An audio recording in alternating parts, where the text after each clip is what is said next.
شاسوار عەبدولواحید ئەمەیان ئەگەر قسەی ئازادانی خۆتانی لەسەر بکەن و لەو پرسیارە گشتیە دەست پێ بکەم سیاسیە یاخود یاساییە؟ هیچ قسەیەکی تیانە سیاسیە. هەموو ئەوانەی کە ئەسڵەن مێژوویەکی قێزەونیان هەیە یەکێتی و پارتی لە مەلەفی سیاسیە بیکەن بە مەلەفی یاسایی، مەلەفی ترۆریان هەیە یکەن بە مەسەلەی زەویزار، دزی و تاڵانیان هەیە یکەن بە مەسەلەی زەویزار و شوزانە مەسەلەی دا و دەرمان و ئەمەوانە. بە هەر حاڵ دیارە ئەم کێشەیە سیاسیە. بەڵام من ئەمەوێ بڵێم کە شاسوار عەبدولواحید خۆی قارچیەکە لەژێر دەسەڵاتی گەندڵ و دزی و تاڵانی و بە فڕۆبردننی سەروەت و سامانی کۆمەلگای کوردستان لە کوردستانە هەڵتۆقیوە، لەژێر شەتری دەسەڵاتی گەندڵی 33 ساڵی یەکێتی و پارتیە هەڵتۆقیوە. هەموو کەسێک گەزانێت کە سەرمایەک شاسوار عەبدولواحید بەیەکێوە ناوە زەویزارێکی ئێجگار زۆرە لەلایەن یەکێتیوە پێی دراوە بە ڕەبحی لە ساڵ 20 ڕبحی لە سابیت، یعنی ئەگەر 100 شوقەت دروست کرد 20 هی منە بەبێەوەی پەنجە بکەم بە ئاوە، ئەگەر 100 ڤێلات دروست کرد دەبێ 20 بەی بە من بەبێەوەی من پەنجە بکەم بە ئاوە، بەبێەوەی فلسێکم تیاسەر کردێ زەوی لە منەوە بۆ تۆش بچۆ بیکە بە تەبان بەشی ئەمە بەشی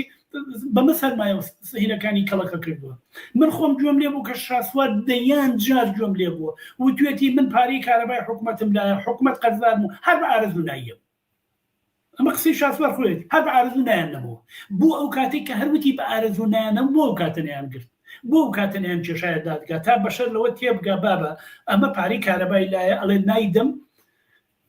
ئەی جێشنە دادگا. یا چوزانم پشکەکانی چاویلان من ئاگادارم چەندین ساڵە شەکوا و دادگاییان لە شاسوار گرتووە، بەڵام مەلەفەکانی هەمووی لە دادگاکانە خۆڵ لەسەری نیشتە بوو، هیچ دادوەرێک ناچوو بەلایە. لە ئێستاە کە ئەیکەنەوە لە کاتێکە 80 ڕۆژە خەڵک معاشی وەرنەگرتووە، خەریکی ئەسکەرتاریەت و سەرکوت و هێزی دەمامکدار و چوونە ماڵەکەی و هەمووانە بۆ ترس و تۆقاندنی خەڵکە، بۆیە کە خەڵک دەنگێکی ئازادی هەڵنەبڕێ. دووبارە قسەکەی بافڵ تاڵەبانی بکەمەوەتی دادگا لە کوردستانە نییە، حاکمێکی بەدبەخت لە ماڵەوە دەستگایەکی ئەمنی تەلەفۆنی بۆەکە ئەڵێ بەیانی وا بکە وا بڵێ دەیانی بافڵ تاڵەبانی خۆشی دەستگایەکی ئەمنیە تەلەفۆنی کردو و توێتی بەیانی بچن ئەوە بێن و ئەوەی سەش باسی ئەوەکەن کە ماڵ و مڵکەکەی بەحساب ئەوەکەن و ئەوەی کە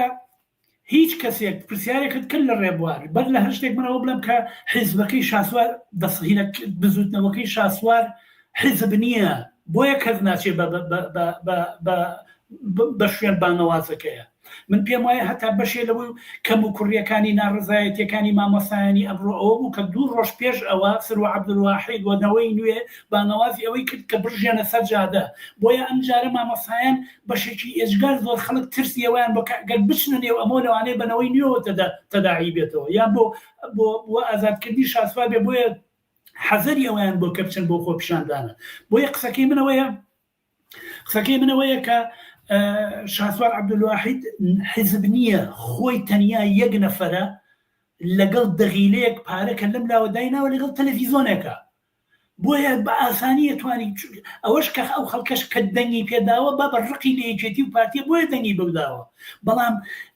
شاسوار عەبدولواحید و بزوتنەوەکەی نوێنەرایەتی یەک بزوتنەوەیەکی جەماوەری دیاریکراو لە نێو کای سیاسی کوردستانە ناکەن، بەڵکو فقط دەنگ لەم لاولا کۆکەنەوە بۆ خەڵکانێک کە ڕقیان لە یەکێتی و پارتیە، بۆیە ئەو خەڵکانە ئامادەنین بڕژێنە سەر جادە شەڕ بکەن بە شاسوار عەبدولواحید، نایکەن، بەڵام ئامادەن بۆ موچە بیکەن. ئەمە مەسەلەکەیە. بۆیە ئەو جارێکی کە بیڵێمە مەسەلەیەکی سیاسیە، ئەگەر مەسەلەیەکی یاساییە دەبوو زۆر زووتر بیان کردایە، بۆیە ئەمە ئوسلوبێکی قێزەوەنیش حەقیرانەیە کە کێشەیەکی سیاسی لەگەڵنەوەی نوێ هەیە دەیەوێت بیپێچێ لە مەسەلەی یاساییە و بیکا بە مەسەلەیەکی قانونی، قانونێک کە خۆی وتی نییە لە کوردستان.